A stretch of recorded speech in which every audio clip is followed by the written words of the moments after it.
Hi எல்லாருக்கும் வணக்கம். இன்றைக்கி மார்னிங்கை இஞ்சி டீயோட ஃப்ரெஷ்ஷாக ஸ்டார்ட் பண்ணியாச்சு. இன்றைக்கி டே ஃபுல்லாகவே பாசிட்டிவாக போச்சு.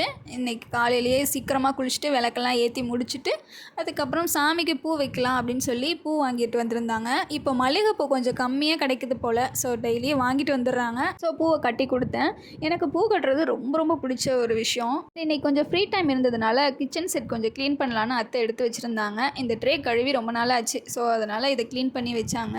இன்றைக்கி டின்னருக்கு சிம்பிள் அண்ட் டேஸ்டியாக ஒரு கார சட்னி பண்ணிவிட்டேன். வெங்காயம், தக்காளி, காஞ்ச மிளகா, புளி வச்சு அரைச்சிட்டேன். ஸோ அதை சாப்பிட்டு முடிச்சுட்டு அதுக்கப்புறம் வேலையெல்லாம் முடிச்சுட்டு தூங்குறதுக்கு ரூமுக்கு வந்துட்டேன். இன்றைக்கி கிளைமேட் கொஞ்சம் ஹாட்டாக இருந்துச்சு. கிச்சனில் ரொம்ப நேரம் நின்று வேலை செய்யவே முடியல. ஒரே ஸ்வெட்டிங்காக இருந்தது. ஸோ வெசல்ஸ்லாம் இப்போ நாங்கள் சேர்த்து வைக்கிறதே இல்லை, அப்பப்போ க்ளீன் பண்ணிடுறது. ஸோ அதையும் க்ளீன் பண்ணி முடிச்சுட்டு சிங்க்கை ட்ரை பண்ணிவிட்டு அதுக்கப்புறமா ரூமுக்கு ரெஸ்ட் எடுக்க வந்துட்டேன். ஸோ பயங்கர ஸ்வெட்டிங்காக இருந்ததுனால ஏசி போட்டு நல்லா சில்லுன்னு ரூம் ஆக்கிட்டு அதுக்கப்புறமா தூங்க போயிட்டேன். Thank you.